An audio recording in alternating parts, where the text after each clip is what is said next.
Allow yourself to arrive.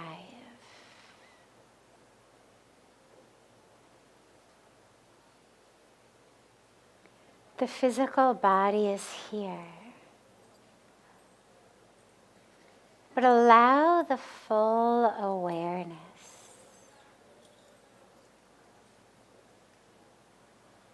the full presence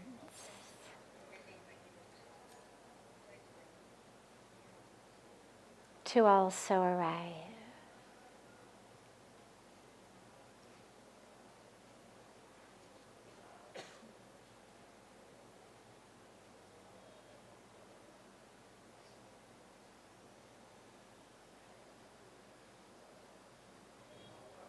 Allow yourself to just pull that attachment of your awareness, which is usually attached to the things in the outer world. Just feel yourself literally unhooking your awareness from sounds or smells or sensations. Unhooking the awareness from the flittering and fluttering of the mind.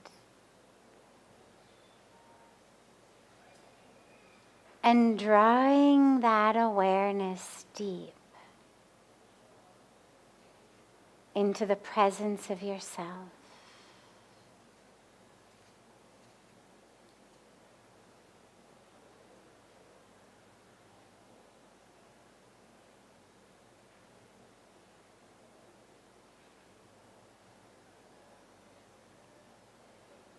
Feel that awareness expanding throughout your being.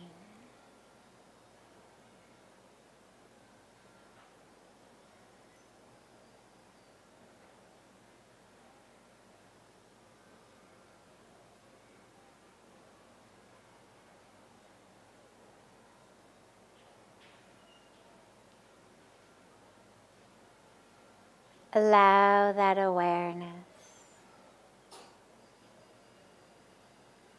to expand first through the physical being, but then allow that awareness to merge with your breath as you anchor yourself in the energetic being.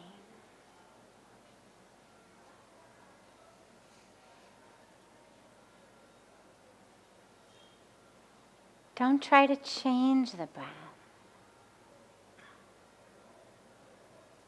You're not working with it in any kind of muscular way. You're simply allowing your awareness to merge with the flow of prana, that flow of energy between you and the universe.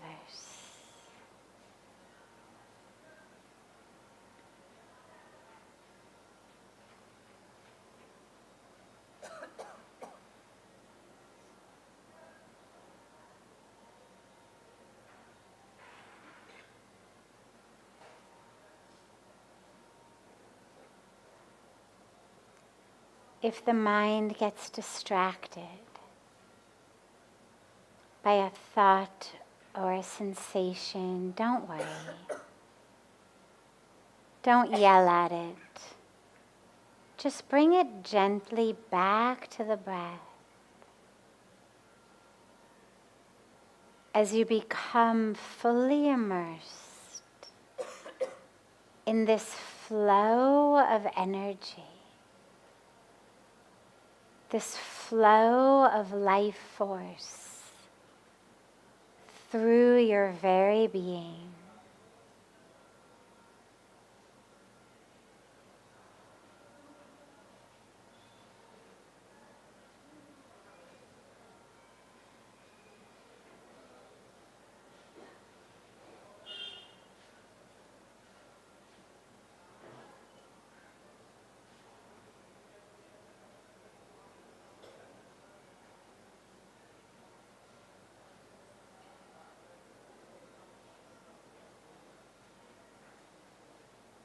And notice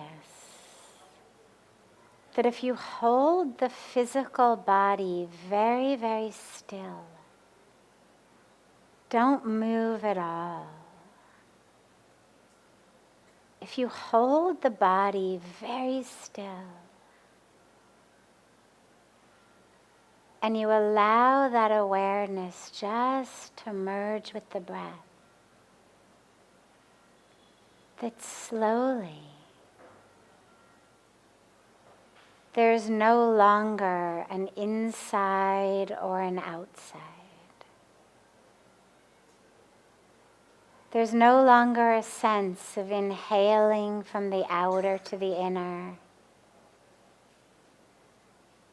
or exhaling from the inner to the outer. But rather there is only breathing.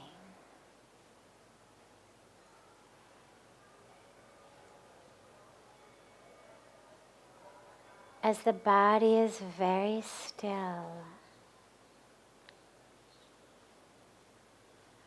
allow that border, that boundary between inner and outer to dissolve.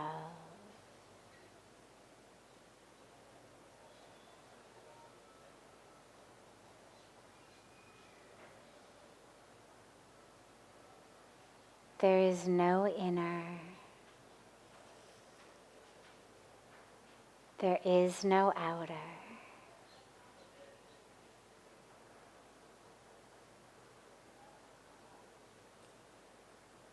There is only breath.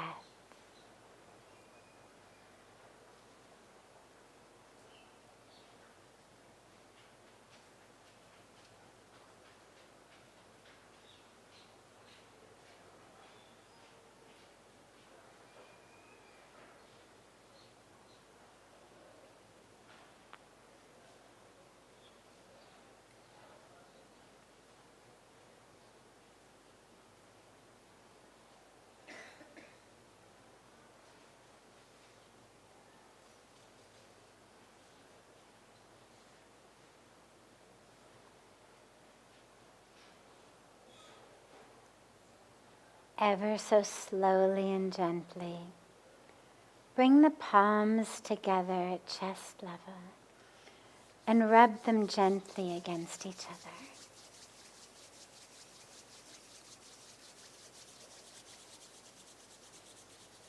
Place your cupped palms over your closed eyes.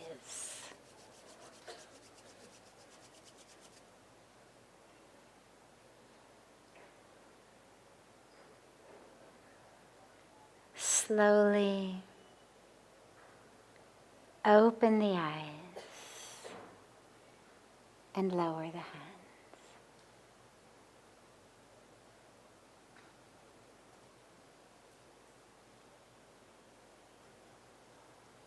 Welcome to Satsang.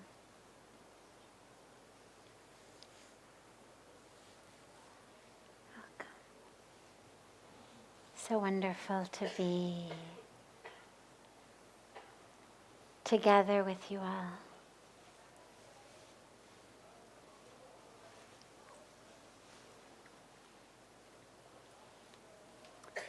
So, as usual, we'll begin with a question that's come in advance from our global family from all over the world who join us online and send in questions online out of love and compassion for the fact that they're not able to be here physically. We begin with a question they've sent in, and then we'll open it up to any questions that anyone here has.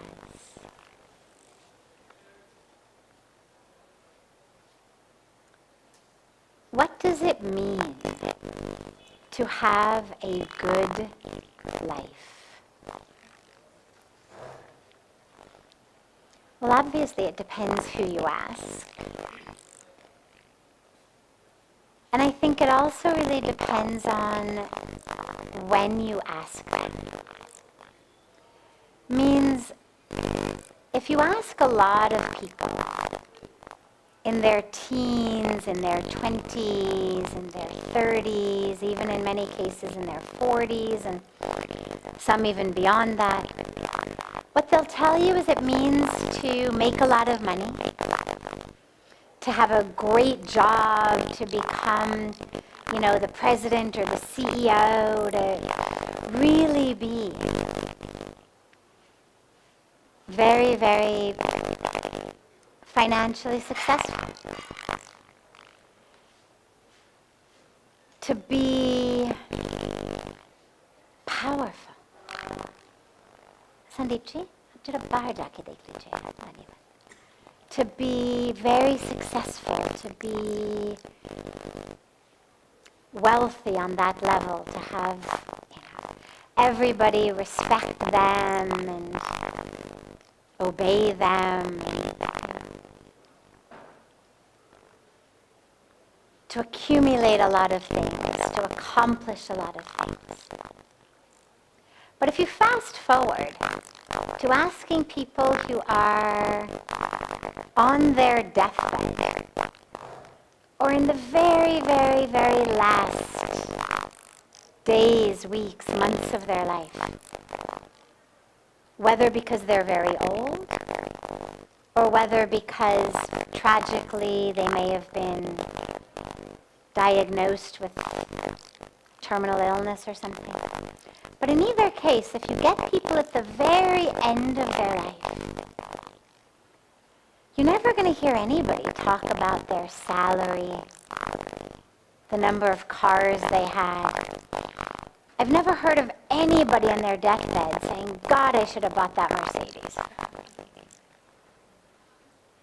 God, I really wish that I, had worked a little harder, had made some more money so I could have bought that Mercedes. You never hear of anybody saying, God, I wish I had made more money. I wish I had more employees. I wish people had feared me just a little more.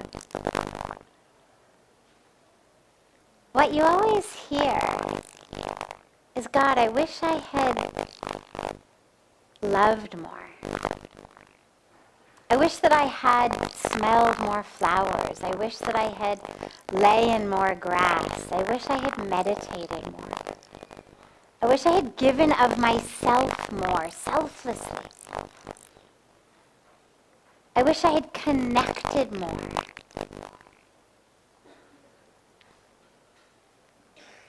I wish I didn't feel so empty, so alone.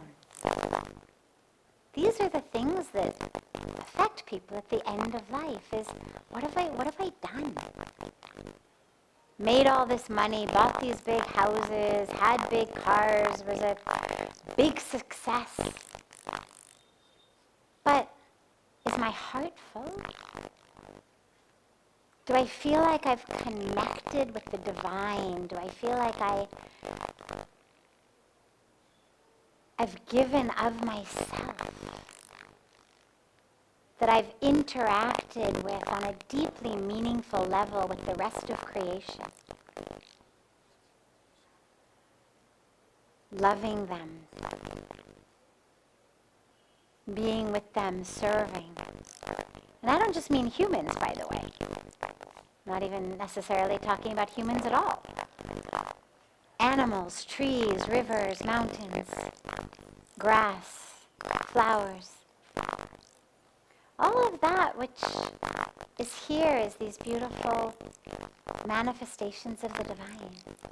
So, a good life, I would think you'd have to ask someone who was at the end of theirs.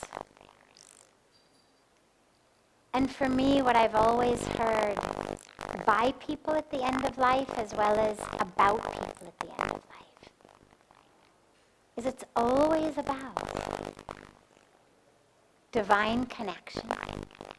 It's always about giving. It's always about loving. It's about selflessness. It's about awareness. I mean, you think, what is it that's so scary about that? We feel like we're going to disappear. Well, we know. We know it's only the body that we lose. But if that's all we're identified with, then yeah, we lose ourselves. So you'd think a good life would be one in which I was taking myself with me. I mean, think about going on a holiday, right? You leave your home. You leave behind that which is familiar. And imagine going on a holiday without a bag. No suitcase, no baggage, no nothing, just you. But you know that wherever you go, they'll give you a toothbrush, they'll give you whatever you need. But it'll be different than the one you left at home. But that's all right. And you're not afraid because you're going, right? You're the one walking out of the house. You're the one getting in the car. You're the one going to the airport. You're the one getting on the airplane. You're the one who's going to get off on the other side. So there isn't this horrible horror of where am I going, what's going to happen, because well, I'll be there. When the plane lands, when I get on this vacation I'm going to, this holiday I'm going on, I'll be there. Okay, it'll be a different toothbrush, a different set of clothes, but that's all right. It's one of those full package deals, right? All-inclusive tours. But you're not afraid because you know you're going to be there. Now, death is so scary because we feel like I'm not going to be there. Right? I mean, if I told you, okay, you're going to die, but you're going to retain total awareness and consciousness. You'll still be there. You'll just get a new body. It wouldn't be nearly as scary, right? Not nearly as upsetting. I mean, we could all deal with getting a new body. That's all right. If I said to you, don't worry, it's literally going to be just like taking off your clothes, having a shower, and getting out. No loss of continuity of consciousness, awareness, self at all. Would you still fear it? Would it still seem like a tragedy? Of course not, right? All right, new body, I can manage that. It's scary because we feel like I'm going to lose myself. Where will I go? And so when I, on a personal level, think about a good life, I want to be so one with the part of me that is consistent, that it literally feels like taking a shower and I'm going to put on a pair of new clothes. That to me would be a good life. That you're so one with soul, spirit, source, divine consciousness. That there's no sense of I'm losing myself, but rather, okay, here we go. Here we go. Full package, all-inclusive trip to my next body. No regrets in this one. Fully loved, fully gave, fully surrendered. And now here we go.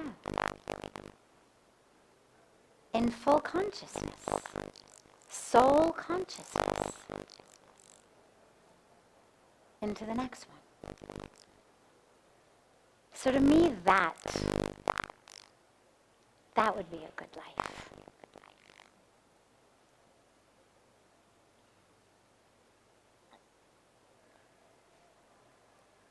Any questions? Anyone here? Yes. She's just coming from behind you with the mic. Thank you. It really resonates with me, what you're sharing. Thank you. And at the same time, I feel there are two parts of me. And it's like this spiritual journey there's like this bridge, and one part already ran over the bridge, and the other doesn't even want to step on it.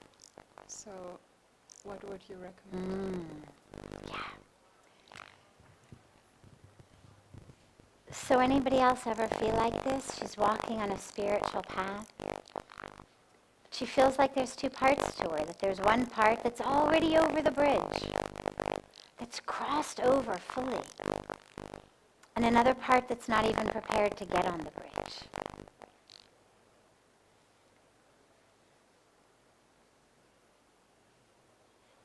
This is what you would call true self and ego self.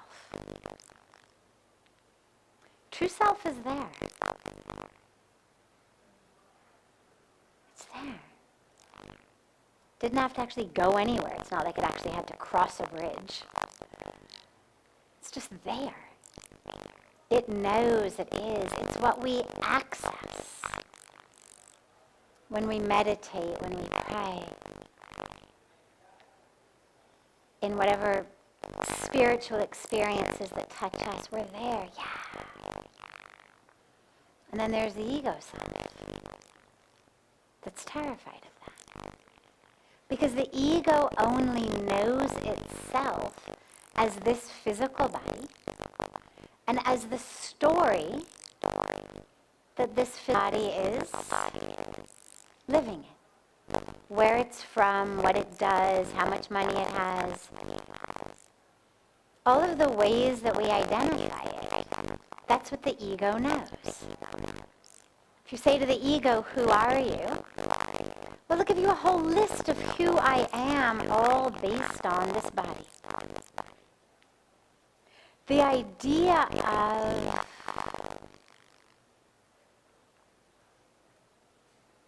being more is terrifying to the ego. For you not to be your drama, not to be your story, is scary for the ego. I was talking a few nights ago, maybe last week in here, about a billboard I had seen when I was back in America a few weeks ago for this legal firm, and their website is whohurtyou.com.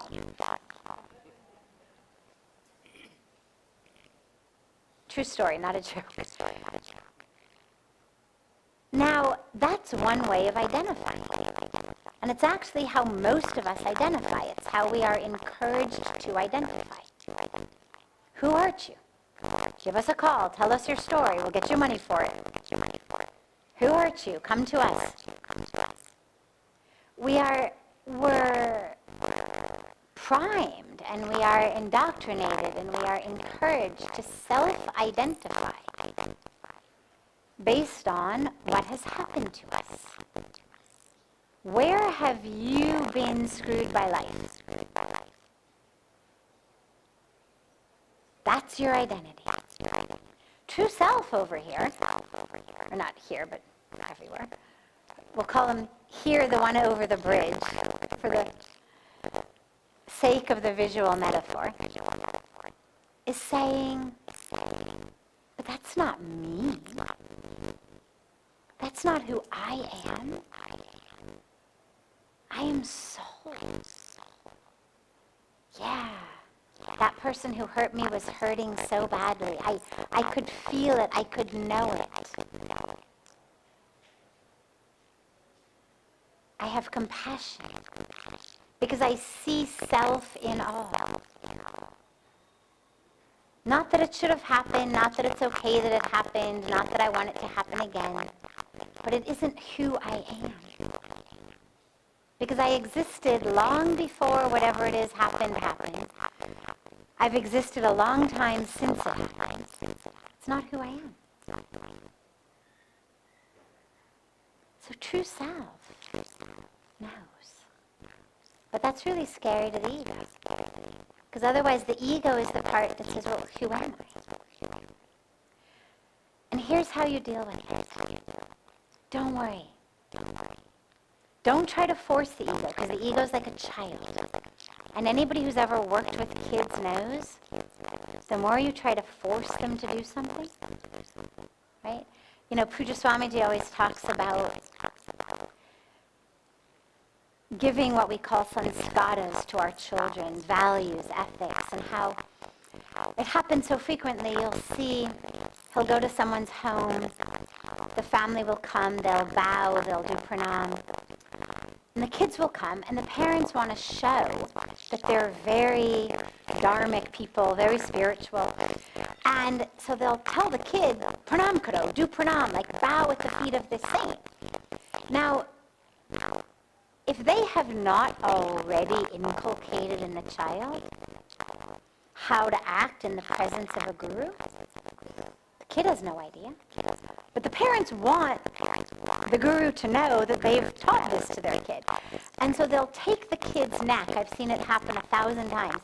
They'll take the kid's neck and they push it into the ground. Bow, pranam karo. To show, see, look how humble and good our kids are. Now, the dilemma with that is, from now on, every time these kids see someone in saffron colors, they're going to run and hide in their room, because they know this is neck pain time. They have no idea about anything else that's going on, but they know neck pain time. Now, you haven't actually achieved it. The ego is really similar.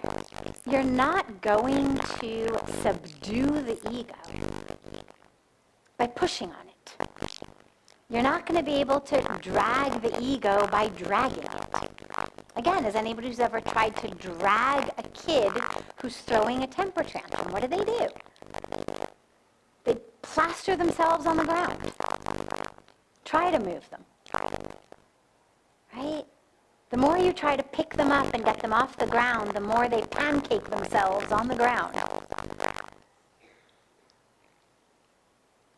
The ego is really similar. Don't worry. Let it be. Let it be. Because the truth is, the true self doesn't need the ego to climb over the bridge. The ego can be wherever it is as long as it's not in the driver's seat of the car of your life. You don't have to no longer have an ego in order to live a spiritually rich, deep life. You just have to no longer be controlled by it. So, anchor your awareness in true self. Anchor your awareness in that being for whom there never was a bridge. And when the ego is doing its thing over here, don't try to drag it, don't push it, don't traumatize it any further. Just bow to it. Wave at it, smile at it. I see you. Kids throwing temper tantrums, that's all they want, is to be seen. They just want to be seen. I see you. And no, you don't get the keys to the car.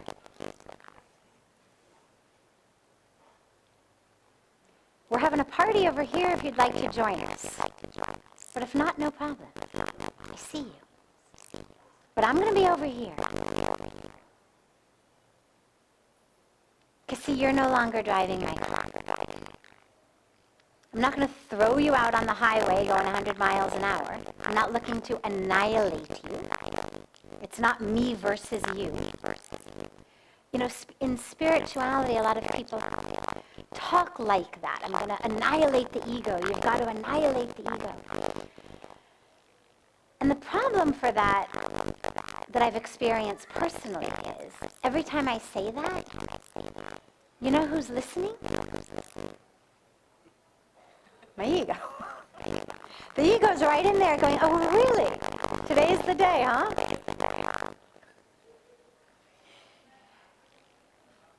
And that's the dilemma, is you can't actually have a private conversation away from the ego. So the minute that you tell yourself, yeah, I'm going to show my ego, I'm going to annihilate the thing, all it does is get more and more scared, more and more strong, more and more well-formed, more and more trying to throw that temper tantrum to drag you back.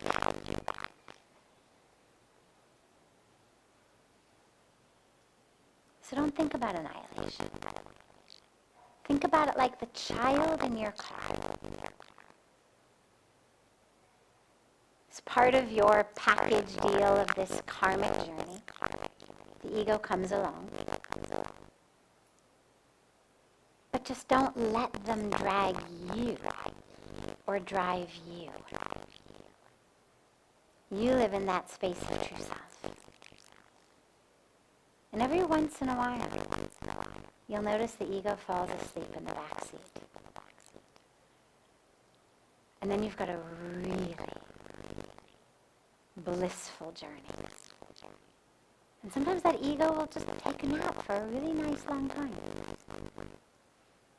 And then temporarily it may wake up again, and then something arises and you again address it.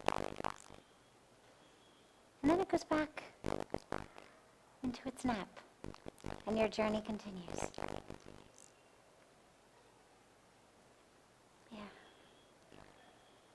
Beautiful. Other questions? Yes. Welcome home.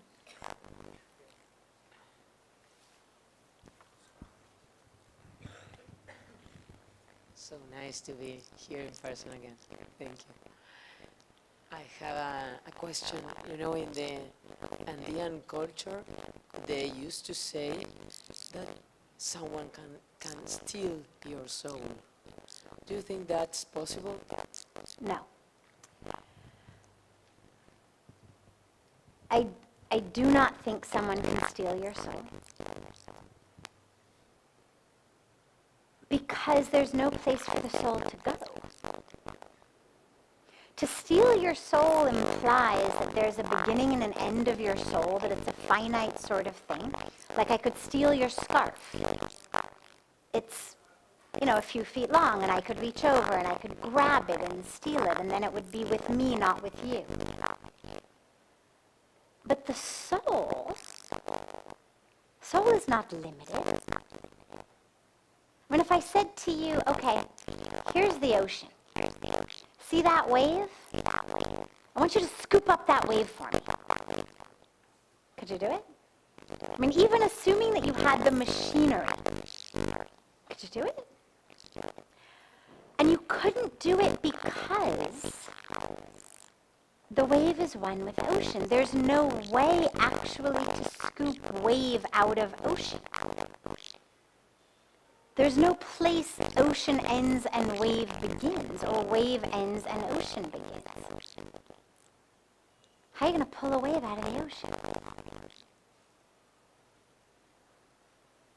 The individual soul that we have, what we call Jiva Atma, you can think about it like a wave of the ocean. Meaning, temporarily it has come into this body, therefore there is a form of the body for a specific short intersection of time and space. So when we say illusion, we don't mean an illusion like an optical illusion. It's not you don't exist, you are, I could put my hand through you. It's not one of those illusions, but illusion as in, which is more true, wave or ocean? Right? Now, the wave is there. It's not that the wave is a lie. But the highest truth of that wave is ocean. If you look at that wave under a microscope, you see ocean. The essence of wave is ocean. So Jeev Atma, while having temporarily utilized a physical body for an aspect of its karmic journey, isn't actually separate from what we call Paramatma, which is ocean, supreme reality. So there isn't actually any way to extricate Jeev Atma from Paramatma. So there's no way to steal it. There's no place for it to go. That being said, I have a lot of reverence for indigenous cultures. And I think that there is very, very deep truth in indigenous wisdom. And so my instinct is that the wisdom has been improperly translated as it trickles down, much like a lot of the Sanskrit teachings and truths from the scriptures. I mean, you won't believe the things you hear people say, as though they were part of Sanatan Dharma, as though they were part of the Vedas. And they'll pull a word or they'll pull a phrase and you think, oh no, like, yeah, that word is there, but no, that has nothing to do with what it means, because see, actually, here's what it means. And my instinct is that this is a trickle-down problem with translation. I think what someone can do is separate your awareness from your soul. If I come into your life and I convince you that you are your body, and that body is wrong, and it's an object, and I do everything I can to pull you out of your true self into your physical body self, but in a way of fear, of a sense of lack, I have pulled you away from your true self in your awareness. And I think people can do that. So I don't think that they're stealing a soul, but they're stealing our awareness, our presence, our connection to our soul. If somebody, you see it with severe child abuse, where children dissociate and literally learn to go away, to not be here. Well, what you've done is you have literally stolen that child's ability to inhabit their very energetic self. And that's just one example. So, yes, I think you can steal someone's ability, injure, harm someone's ability to recognize their soul, to stay connected to their soul, which is obviously a very great sin to do. It's great harm. But you can't actually steal the soul. And the good news about that, of course, is that regardless of any way that we have been harmed by someone who may have pulled us, one person, several people, or just an amorphic indoctrination by a culture that has gotten us to disconnect from the truth of who we are in the service of creating robots who will just click here and buy now. You know, it's what a lot of our culture is doing to us. Very calculatively, very deliberately, very insidiously, disconnecting us from the very truth, the very fullness, the very wholeness of who we are, so that we'll click and buy. But the good news, whether it's been done to you through some kind of abuse, whether it's been done to you through this kind of cultural indoctrination or whatever, is your soul hasn't actually gone anywhere. You haven't actually lost anything other than the ease of connection. And then it's just about finding your way back. Then it's just like going back to your metaphor. It's like you've attached with ego over here. Your awareness has attached with ego over here on this side of the bridge. And all you need to do is have your awareness find its way back to true self. But the true self hasn't actually gone anywhere.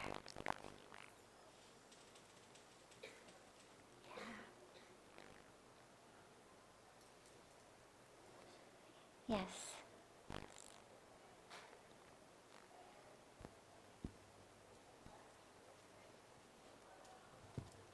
Namo Namaha Sadaram Pranamami Bhavatim. I cannot understand English very good. No problem. I can speak Sanskrit या Hindi. So यहाँ पे जो बात चल रही थी life जीवन के विषय में चल रही थी. तो जब तक मेरी दृष्टि में गुरुकुल से पढ़ा हुआ छात्र हूँ और दिल्ली से मैंने अपनी पढ़ाई की है, लेकिन आज तक मैं समझ नहीं पाया कि मैं इतना जप करता हूँ, लेकिन फिर भी है कि हरे नाम एव केवलम. लेकिन हरि का नाम जपते जपते जपते जपते मैं थक गया हूँ. लेकिन मुझे पता ही नहीं लग रहा कि हरि कहाँ है. मैं ध्यान तक पहुँच जा रहा हूँ पर फिर भी मेरे को पता नहीं लग रहा कि हरि कहाँ है. और बल्कि मेरा चिंतन यह है कि सब पुराना वेदास हम पढ़ रहे हैं, लेकिन फिर भी हम ईश्वर को पहचान नहीं पा रहे हैं. Beautiful. Okay. For those of you who didn't understand the question, he said, I grew up in the Gurukul tradition, the spiritual studies, the Vedic studies. I do my japa, I do my chanting. But I get tired of doing my chanting because I keep taking God's name, but I'm not finding it. I'm meditating on God, but I'm not finding it. How will I actually find God? I'm doing all the right things. There's a story. English तो समझते हैं ना बड़े धीरे बोलूँगी. There's a story of a man like you who was looking for God everywhere, doing sadhana, doing meditation, doing study, but he couldn't find God. And he was very frustrated, very upset, very hurt. And he sat down next to a river. And he said, forget it. I'm not doing any of this anymore, forget it. I'm tired. Can't see God anywhere, forget it. And suddenly, out of the river, a fish jumped into the air. And the fish starts flapping around in the air, saying, water, water, water, I'm going to die without water. I need water. And the man says, you silly fish, you live in water. You've just come out of the water, now you're screaming for water, just go back in the water. And the fish says, I love stories where fish can talk. So the fish says, you are doing the same thing. You're screaming and crying for God. But you live in God like I live in water. But for you it's even more because there's no place you can go that God isn't. For me, I can come in the air, there's no water. But for you, there's no place God isn't. But you're flapping around in God, screaming for God. Go back inside. You tell me, go back in the water. I tell you, go back inside. God is there. Take it.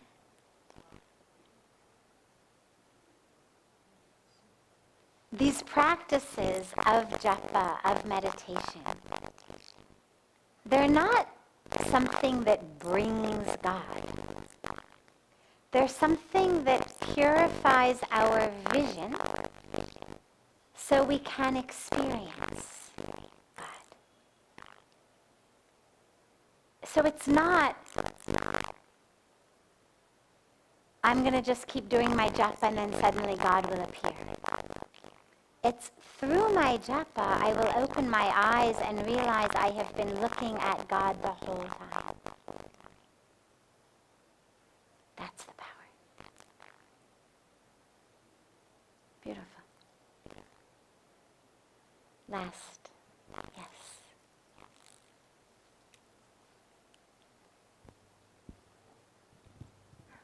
Thank you. Sure.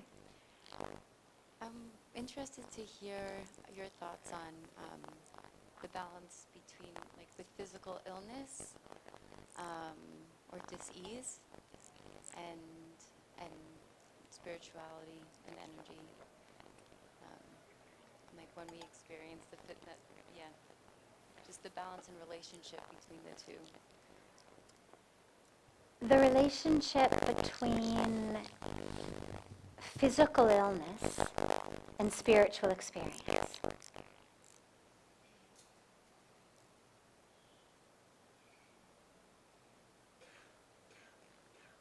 Well, there's a lot of ways to look at the relationship. If you're already physically sick, it's certainly a great spiritual challenge and opportunity.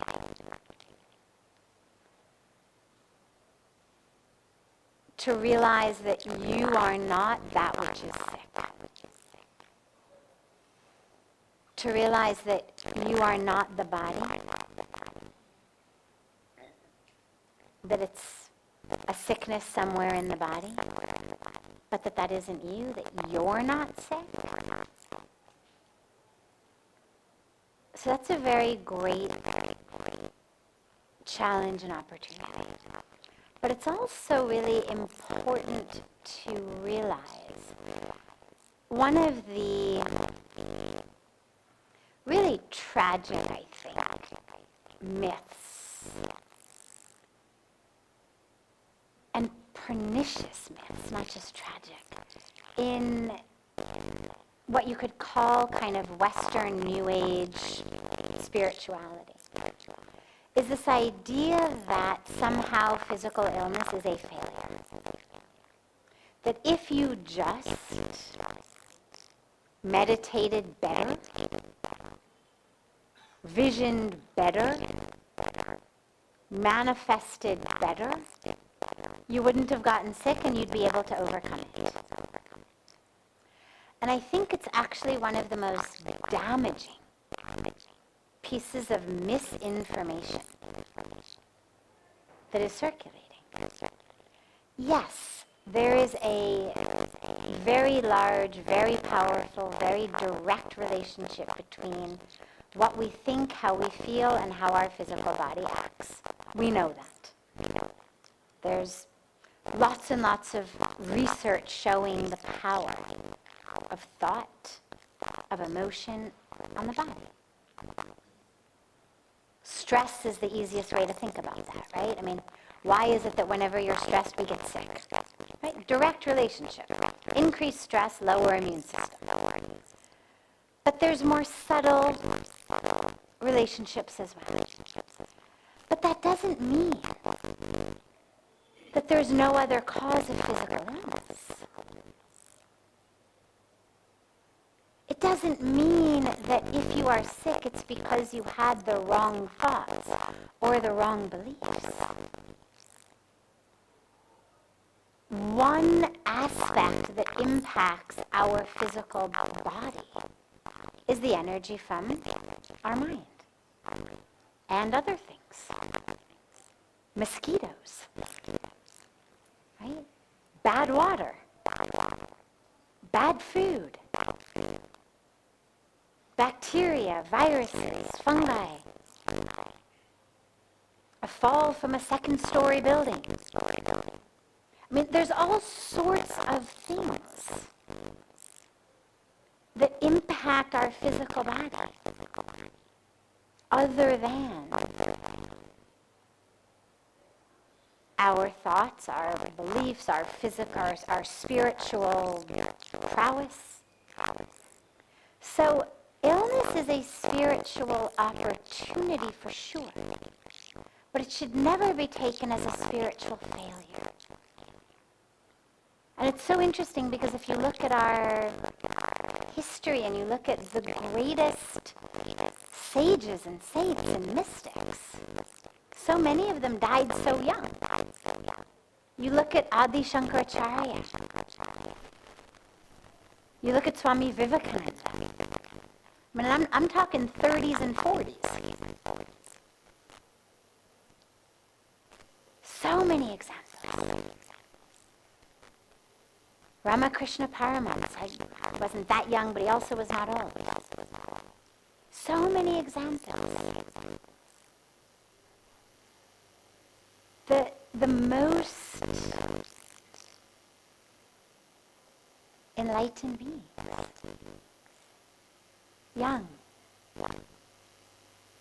and from illnesses.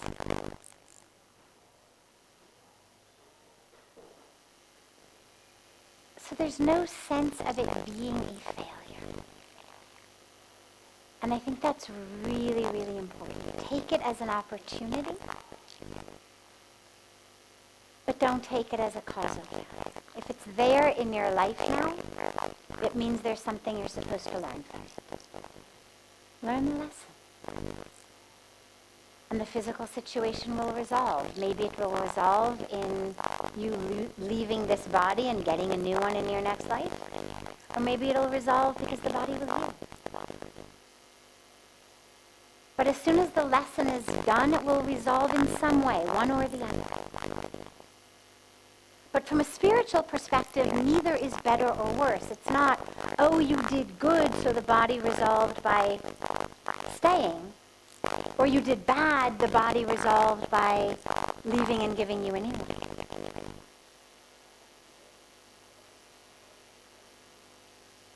We take the lessons.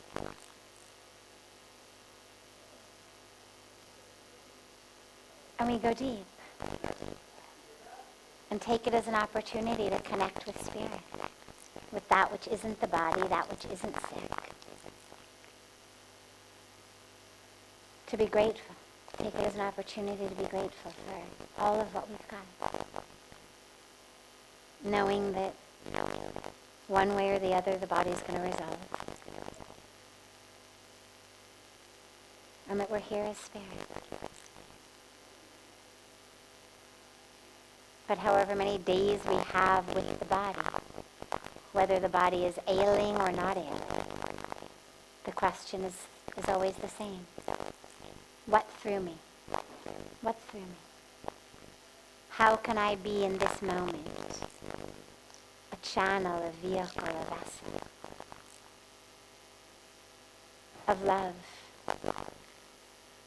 of light, of healing for others and myself?